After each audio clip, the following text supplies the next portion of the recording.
বলে বসিয়া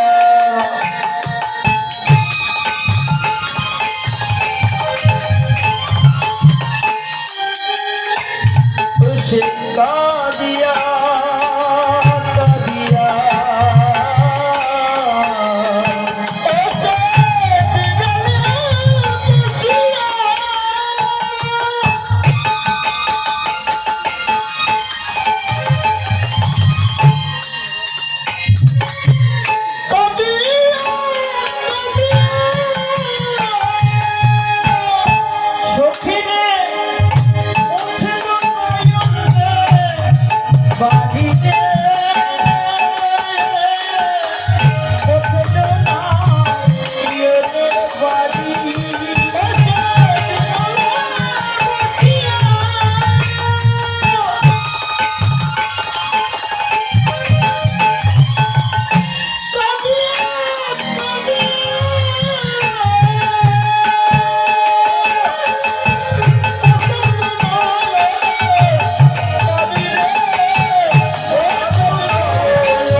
রাই দেখিবার তরে রাধারানীকে দেখার জন্য এসেছে।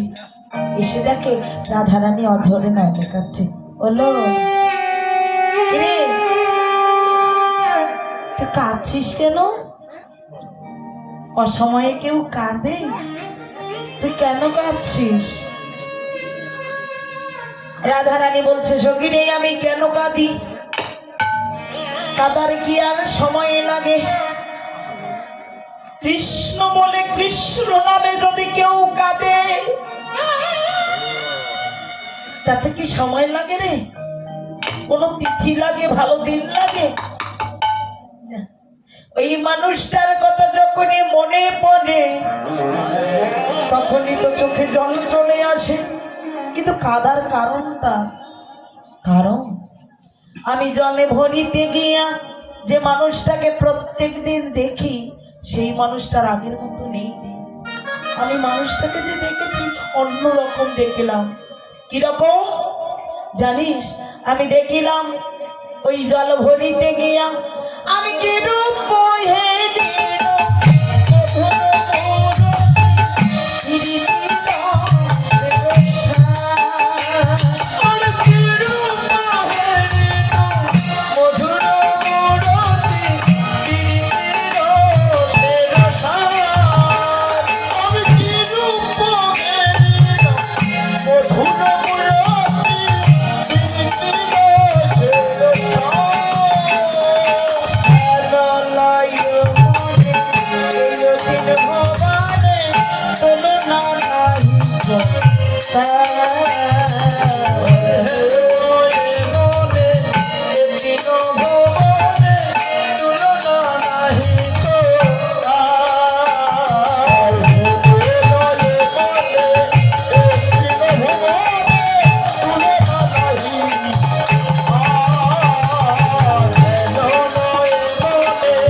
আমি দেখিলাম ওই মানুষটার।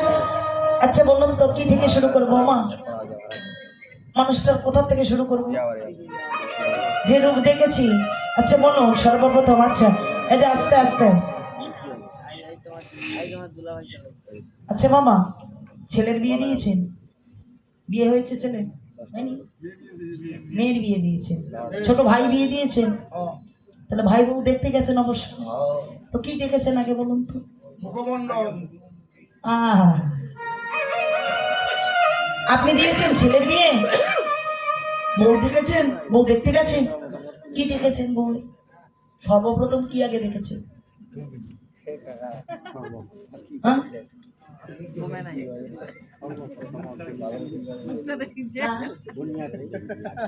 বনিয়াতে দেখেছেন, মেয়েটার কি দেখেছেন আগে?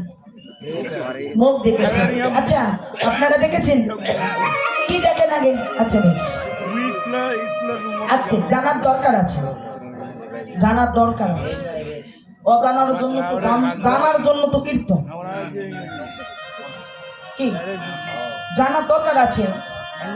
অজানা জিনিসগুলোকে জানার দরকার, জানার জন্য কীর্তন। কীর্তন গাহিতে গা প্লাস গ্রাম হিত মানে মঙ্গল। এই যে তিনজন কীর্তনে এসেছি, তিনজনের মধ্যে না হলো 3 দুগুণে 6টা কথা আপনাদের মনে থাকবে। তাহলে আমাদের কথাগুলো শুনে আপনাদের যেন মঙ্গল হয়, মঙ্গল হয়। তবে কিন্তু কীর্তন গাওয়া আমাদের স্বার্থ, তাই না? শ্রবণ করাও স্বার্থ। তাহলে কি দেখলেন? আচ্ছা মা, দুর্গাপূজা হয় তো? মানে সরস্বতী পূজা হলো তো কয়েকদিন আগে, 2 দিন আগে। সরস্বতী মায়ের কি দেখেছেন আগে? জানার দরকার গো এগুলো সর্বপ্রথম। আচ্ছা বেশ, দুর্গাপূজা তো হয় বিজয়া দশমীর দিন, যে মহাস্নানের হাড়ি, স্নান হয় না, মহাস্নান আমরা সংক্ষেপে বলি মহাস্নান, মহাস্নান, মহাস্নান বলি না? মহাস্নান করা হয় সপ্তমী, অষ্টমী, নবমী 3 দিনে দুর্গা দেবীকে ওখানে স্নান করানো হয় মাটির একটা পাত্রে। আর বিজয়া দশমীর দিন সেখানে একটা দর্পণ দেওয়া হয়, দেয় না? দিয়ে কি করে? ঠাকুরের পা দেখো, চেহারা না, পা দেখো। পা দেখা যায় কি? অস্ত এদিকে হয়, এরকম প্রথা আছে? ঠাকুরের চরণ দেখা হয়? হয়, আছে, আছে। তাহলে পা দেখতে হয় কেন? প্রত্যেক দিনই তো দেখেন, তাহলে দর্পণে দেখতে হয় কারণটা ওই দেখায় আর সেই দেখা না। তাহলে যে কোনো ব্যক্তিকে দেখার নিয়ম হলো সর্বপ্রথম পা থেকে মস্ত। আমরা কিন্তু আগে গিয়ে মুখটা দেখি, কি মুখ দেখি না, মুখটা কেমন, কিন্তু না, সর্বপ্রথম পা, পা থেকে মুখমণ্ডল। 18 হাত মা কালী যখন পূজা করা হয়, ছোটবেলায় মায়ের সঙ্গে যাইতাম কালী মেলাতে। মা বলতো, এই তুই কখনো মায়ের আগে মুখ দেখবি না। তো জিজ্ঞাসা করলাম কেন, দেখলে কি হবে? মা বলছে, এই যদি তুই একবারে দিকে ভয় পাস না, তোর কোনোদিন জ্বর ভালো হবে না। তা কি দেখবো মা? মা বললো, তুই সর্বপ্রথম গিয়ে চোখটা বন্ধ করে আগে দেখবো মায়ের পাটা কোন জায়গায়, পা থেকে মুখ দেখবি, তাহলে আরো ভয় পাবি। ছোট মানুষ তো অত বুঝতাম না, তো মা এটাই বলতো যে আগে পা দেখতে হয়, পা থেকে মুখমণ্ডল। পা না দেখলে, মুখমণ্ডল দেখে যদি তুই ভয় পাস, কোনোদিন ভালো হবে না তোর। তাহলে চরণ আগে। একটা ব্যক্তির যদি চরণ দর্শন না হয়, মুখমণ্ডল দর্শন করিলে ওই মানুষটার সঙ্গে সম্পর্ক বেশি দিন ভালো থাকে না। বাস্তব। বর্তমান যুগে ছেলে মেয়ের বিয়ে হচ্ছে, বিয়ে হয় 3 দিন, 2.5 দিনের দিন কাটাকাটি পড়ে যায়। কারণ মুখ দেখে আগে, তো মুখ না, চরণ। চরণে কি দেখিনি? কেন চরণ আগে দেখিলেন? রাধারানী বলছে, সখীরে জানিস ওই চরণটারই দরকার। কারণ আমার আগের কীর্তনে কীর্তন করলো, ওই না বেশে আইসো আমার ঘরে, বলেনি? ওই না বেশে আইসো আমার ঘরে। তাহলে রাধারানী দোতলার উপরে আর গোবিন্দ রাস্তা দিয়ে যাচ্ছে। আচ্ছা বলুন তো, ওখান থেকে কি আগে দেখবে? গোবিন্দ হাঁটছে, তাহলে কি দেখা যাবে? চরণটা যাবে। তো জানি যে আমি দেখিলাম জল ভরিতে গিয়ে, অনুমান নয়, বর্তমান প্র্যাকটিক্যাল। এই যে আমি হেঁটে যাচ্ছি, আমার কি দেখা যাচ্ছে? পা দেখা যাচ্ছে। তাহলে রাধারানী বলছে, সখীরে দেখিলাম গোবিন্দের ওই চরণে ওদের উপরে যমুনা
চরণে দেখলেন ত্রিবেণীর ঘাট। গোবিন্দ চরণে বাবা বাবা সরস্বতীর বাহন এলো। বাবা বাবা কি দেখিলে? ত্রিবেণীর ঘাট, গঙ্গা যমুনা সরস্বতী, যার জন্য বিশ্ব ব্রহ্মাণ্ডের সকল ভক্ত গোবিন্দের চরণ দুটার জন্য। এজন্যই চরণ চায় মা, কারণ না গোবিন্দের যে সর্বাঙ্গে অঙ্গ আছে না, কত সুন্দর মুখমণ্ডল, ধরা চূড়া মোহন মন্ডল, কিচ্ছু চাইল না, চরণ দুটো ছিল। তারপর আর কি দেখিলাম? সখীরে দেখিলাম চরণ থেকে এখন মুখমণ্ডলে দেখিলাম। কি দেখিলে সখীরে? ওরে কালী আমার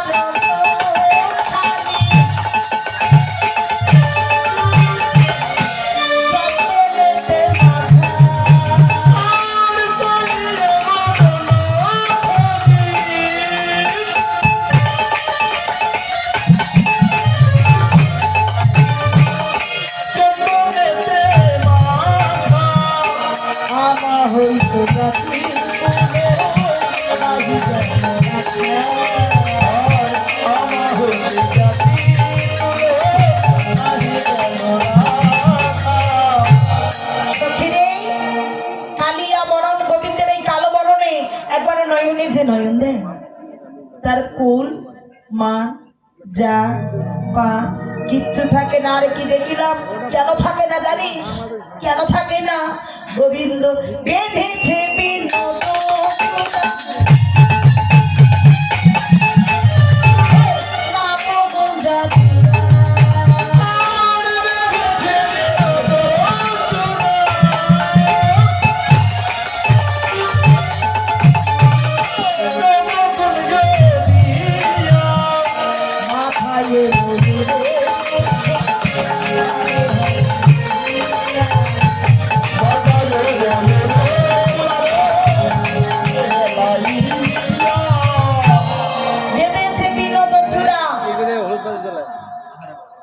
বেঁধেছে বিনোদ চূড়া নবগুঞ্জা দিয়া। এই নবগুঞ্জা দিয়ে বেঁধেছে, মাথায় ময়ূরের পুচ্ছ, বামে হেলাই। আচ্ছা বলুন তো, গোবিন্দ চূড়া বাঁধলো না? ওই যে চূড়া আছে, ওটা 9টা গিটও দিল কেন? আর বেশি দেওয়া দিল দিল না, কারণ আছে। শাস্ত্রের মধ্যে প্রমাণ করলেন 64 প্রকার ভক্তি থেকে কলিজীবের জন্য নববিধা ভক্তি হলো শ্রেষ্ঠ। নব মানে 9, নব মানে 9, নতুন মানে কি? নতুন মানে 9। আচ্ছা, সংখ্যার মধ্যে কোন সংখ্যা বড়? 9। কেন? 9-এর পরে আবার এলো 0, তার মানে 0, তাই না? তাহলে 9টার তাৎপর্য আছে। নয়টার তাৎপর্য আছে। নয় মানে নতুন, নব মানে নতুন। নয় অর্থাৎ নব শব্দের অর্থ নয়টাকে বোঝালে।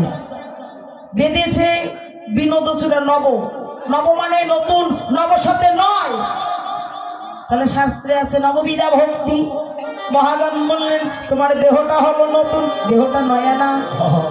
নব মানে নতুন, নব মানে নয়। তাহলে দেহটা নয়া না, এটা বুড়া দেহ, এটা নতুন দেহ পেয়েছি।